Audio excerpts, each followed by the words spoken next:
గాలిపటం పాప ఇద్దరి మధ్యన ఇప్పుడు సంభాషణను విందాం. ప్రియమైన బాలలు, మీకందరికీ శుభోదయం. నన్ను గుర్తుపట్టగలరా? నింగిలో ఎగురుతాను గాని పక్షిని గాను, తోక ఉంటుంది గాని జంతువును కాను, రెక్కలు లేవు గాని పైకి ఎగురగలను. ఎవరిని? నేనెవరిని చెప్పండి. శభాష్, చక్కగా చెప్పావమ్మా. నేను గాలిపటమని భలేగా గుర్తించావే. మీకందరికీ నాతో ఆడుకోవడం అంటే చాలా ఇష్టం కదూ? అవును. మీతో ఆడుకోవడం నాకు కూడా చాలా ఇష్టం. సాయంత్రం బడి అయిపోగానే మీరు ఎప్పుడు నాతో ఆడుకుంటారా అని ఎదురు చూస్తూ ఉంటాను. అవునా? అవును అవును. మీరు నన్ను గాలిలోకి ఎగరవేయగానే ఎంత ఆనందంగా ఉంటుందో తెలుసా? గాలితో పోటీ పడుతూ పైకి ఎగురుతూ పోతాను. మబ్బులను తాకుతాను. పైనుంచి మిమ్మల్ని చూస్తుంటాను. మీరు చీమల్లాగా చిన్నగా కనిపిస్తారు. అవునా? అవును. పెద్ద పెద్ద భవనాల వంటివన్నీ కూడా అగ్గిపెట్టెల్లాగా చిన్నగా కనిపిస్తాయి. ఇలా చూస్తుంటే నాకు భలే సరదాగా అనిపిస్తుంది. మీరు నాతో ఆడుకుంటే ఒంటరిగా ఏమూలో ఉండిపోతాను. అవునా? అవును, నిజమే చెబుతున్నాను.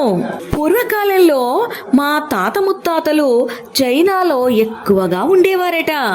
చైనానా మీది? అంటే అక్కడ ఎక్కువగా ఉండేవాళ్ళమన్నమాట. ఇప్పటికీ ఆ దేశంలో గాలిపటాల పండగ ప్రత్యేకంగా జరుపుకుంటూ ఉంటారు. అవునా? తర్వాత ఎప్పుడో ఈ దేశానికి వచ్చాను. మీలాగే మీ పెద్దలు కూడా నాతో ఆడుకున్నారు. అవునా? అవును. సంక్రాంతి పండుగ అంటే నాకు చాలా ఇష్టం. ఎందుకో తెలుసా? చెప్పండి. చెబుతాను. ఈ రోజుల్లో మీరు నన్ను రకరకాల ఆకారాలతో అందంగా అలంకరించి పోటీలు పడి ఎగురవేస్తూ ఉంటారు. మారుతున్న కాలానికి అనుగుణంగా నాలో కూడా చాలా మార్పులు వచ్చాయి. అవునా? అవునవును. ఇప్పుడు మీరు చూస్తున్నారుగా. అవును, చూస్తున్నాము. మాలో కొందరికి తోకలు లేవు. అయ్యో పాపం. అంటే తోకలు లేకుండా ఎగురవేస్తున్నారన్నమాట. కొందరివి పెద్ద పెద్ద తోకలు. భలే భలే. అవును, సరదా కోసం మరి. కొందరికి చారడేసి కళ్ళు, కొందరివి డ్రాగన్ లాంటి వింత ఆకారాలు. అబ్బబ్బో. అయినా అందరం ఆకాశంలో స్వేచ్ఛగా ఎగురుతూ ఉంటాం. భలే భలే గుంటుంది. అవును, సరదా కోసం కదా. మేము ఎంత పైకి ఎగిరినా మా ప్రాణం మీ గుప్పిట్లోనే ఉంటుంది. అదేమిటో చెప్పుకోండి. దారం. దాన్ని కొందరు మాంజా అంటారు. మాంజా అంటే గాలిపటాలకు ఉపయోగించే ప్రత్యేక దారం అన్నమాట. మాంజా తయారీలో కోడిగుడ్డు సొన, గాజు ముక్కల పొడి, సన్న ఇసుక, జిగురు పదార్థాలను కలిపి దారానికి పూస్తారు. దారం గట్టిపడుతుంది. మీరు నన్ను ఎగురవేసేటప్పుడు విశాలమైన ప్రదేశాల నుంచి ఆట స్థలాల్లో ఎగురవేయండి. ఇళ్ల పై నుండి ఎగురవేయకండి, ప్రమాదాలు జరుగుతాయి. లేదు, అలా చెయ్యము. చాలా జాగ్రత్తగా ఎగురవేయాలి సుమా. మీలో మీరు పోటీ పడి ఆడుతున్నప్పుడు బలహీనమైన దారాన్ని బలమైన మాంజా కోసేస్తుంది. మా ఆధారం కాస్త పుట్టుకున తెగిపోతుంది.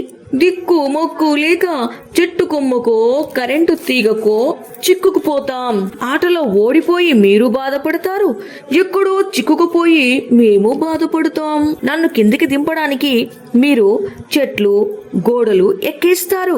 ఆ పని మాత్రం చేయకండి. లేదు, అలా చెయ్యము. జాగ్రత్త. కాలు జారిందంటే ఎంత ప్రమాదమో. అయినా ఏం చేస్తాం?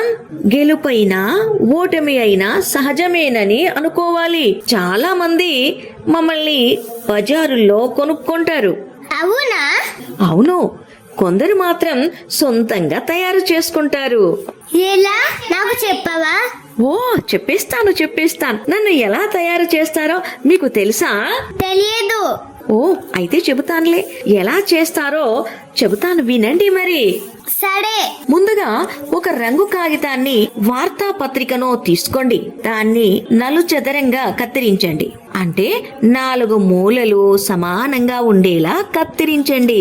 ఇదిగో ఈ బొమ్మలో చూపించినట్లుగా చెయ్యండి. ఇప్పుడు సన్నని వెదురు పుల్లల్ని కాని కొబ్బరి ఈనెలను కాని తీసుకోండి. వీటిలో ఒక ఈనెను లేదా పుల్లను కాగితం మీద ఒక మూల నుంచి ఇంకో మూలకు సమానంగా ఉండేలా చూడండి.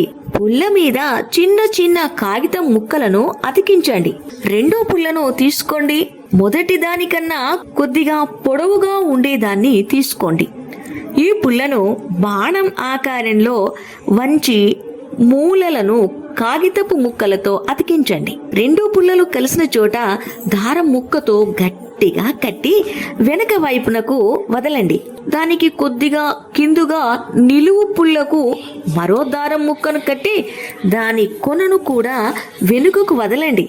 ఇప్పుడు వెనుకకు వదిలిన 2 దారపు కొనలను కలుపుతూ మాంజా ముడివేయండి. కళ్ళు గీయండి.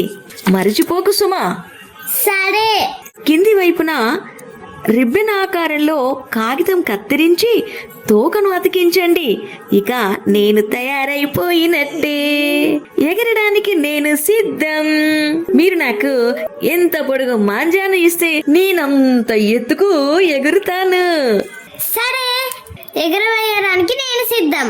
పద ఇక ఆడుకుందాం. ఇక పదండి, నన్ను ఆడుతూ పాడుతూ ఎగిరి గంతులు వేయండి. సరే. పైకి ఎగురుతున్నావు. సరదాగా ఇద్దరము ఆడుకుంటున్నాము.